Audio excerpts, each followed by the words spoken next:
Welcome to the deep dive. Today we're doing something pretty unique.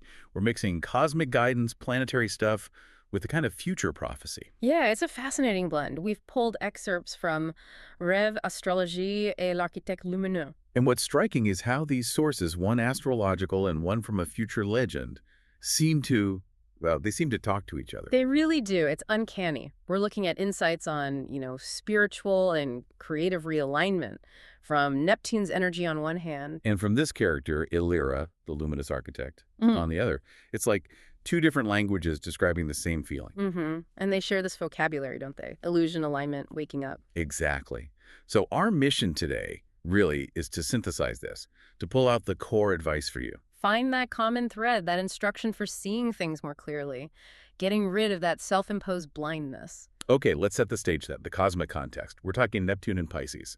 This is a long-term thing, right? Not just a fleeting aspect. That's right. It's a deep background energy. And the core mandate, if you like, is about re-engaging with magic, with Yeah. the spiritual, the creative side. It's the stuff that gets pushed aside by everyday life. Precisely. It's asking us to stop being purely practical for a bit, to kind of allow ourselves to get wrapped up in magic once again. It's a deep dive inward. You mentioned specific timing being important. There's this window, Neptune, going from retrograde to direct.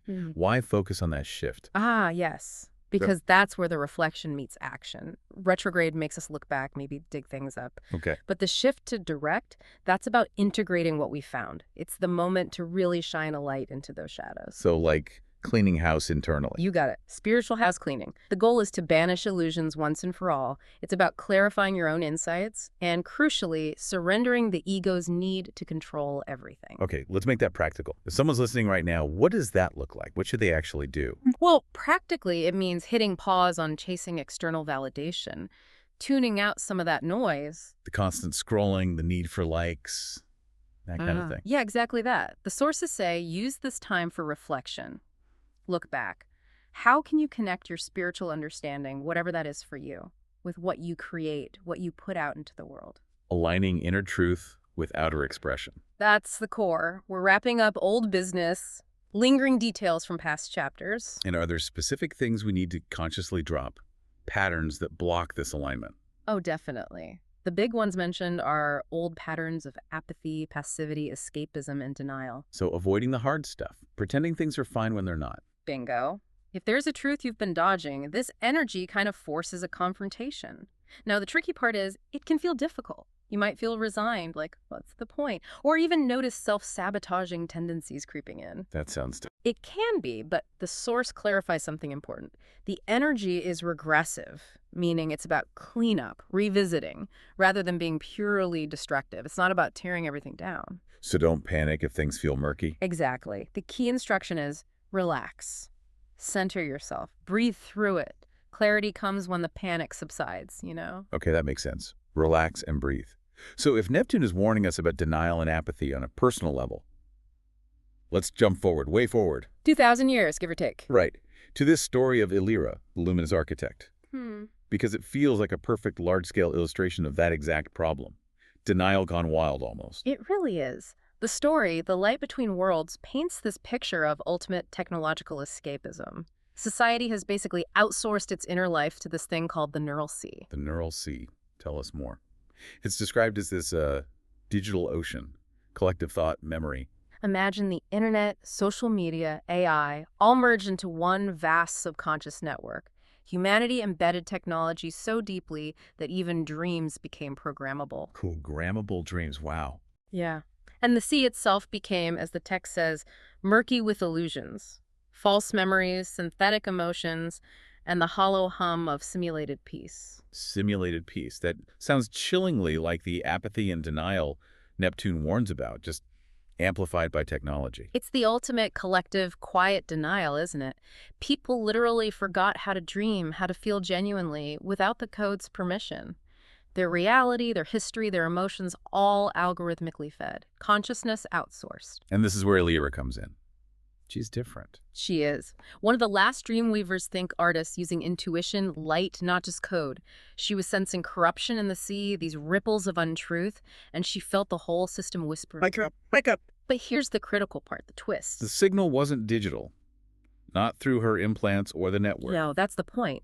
In this totally coded reality, the wake-up call wasn't data, it was a pulse of golden light felt in her heart. Not data, not code, something real. Exactly, the text emphasizes. Something older, something real. It completely bypasses the external tech, which mirrors that Neptune call to listen to the soul's voice, not the ego, not the external programming. So she follows this internal non-coded signal. She does, and her journey inward is intense. Digital structures melt away, replaced by starfields, landscapes of raw, unedited emotion, grief, love, forgotten joy, things the code couldn't replicate. Like diving through the collective unconscious, but guided by this heart pulse. And it leads her somewhere extraordinary, a temple made of fractal glass existing between the physical and the quantum. A place of pure potential, maybe. Pure truth. And inside? Inside, this column of light, Yeah. humanoid shape, and when she asks, who are you? What does it say? It says, I am what you have forgotten, the divine algorithm within the soul. Divine algorithm. That's fascinating terminology for a tech-saturated world. Is it just another word for truth or something more? Well, the implication seems to be it's the original code, the source code of creation itself, perhaps, before the ego, before the tech overlays. Okay, and the light gives her this key insight, it says. You once created with me, not from me. You forgot your hands were already holy. Wow, your hands were already holy. That hits hard. It suggests the power isn't in the tools, the tech, the external validation. But inherent. It flows from that core, that divine algorithm within. True creation comes from that inner source, not from trying to manipulate external code or seek approval. Which directly challenges the whole premise of the neural sea and maybe our own world too, right? This need for constant external input. Absolutely. And Illyria gets it instantly. She starts shedding layers. What kind of layers? The text calls it egoic code, escapist programming, emotional sedation. Centuries of noise peeling away. Egoic code. What does that mean for us, practically? How do we shed that? I think it means consciously choosing truth over convenience, releasing that need to be validated by the external algorithm, whether that's social media or societal expectations. For Illyria, this purging revealed the very shadows she'd been papering over with code. Her own doubt, her apathy, times she chose the easy path over the authentic struggle. She faced her denial. And turned it into light, it seems. Exactly. And the effect wasn't just personal. The entire neural sea trembled. Because everyone's connected. Millions felt this shift, like a waking from a long, slow dream. And what did they start remembering? Sensations. Things without binary form, things the code couldn't simulate. The feeling of wind, the ache of forgiveness, the smell of real rain on actual earth. Wow, reclaiming analog humanity. Just because one person dissolved their illusions and reconnected with that inner truth, her legacy as the luminous architect was this teaching. Magic isn't something you create or reclaim, it's something you remember. Creation flows through truth. Okay, so let's tie this together, the synthesis. It lines up perfectly, doesn't it? The Neptune energy demands we release denial, apathy, escapism. Illyria literally does that. She sheds the escapist programming, the egoic code of her world's ultimate denial system. She embodies the astrological mandate. Precisely. Her journey confirms it. Different metaphors, same core human challenge. Facing illusion to find authentic alignment and creative power. And she left that final message on the sea.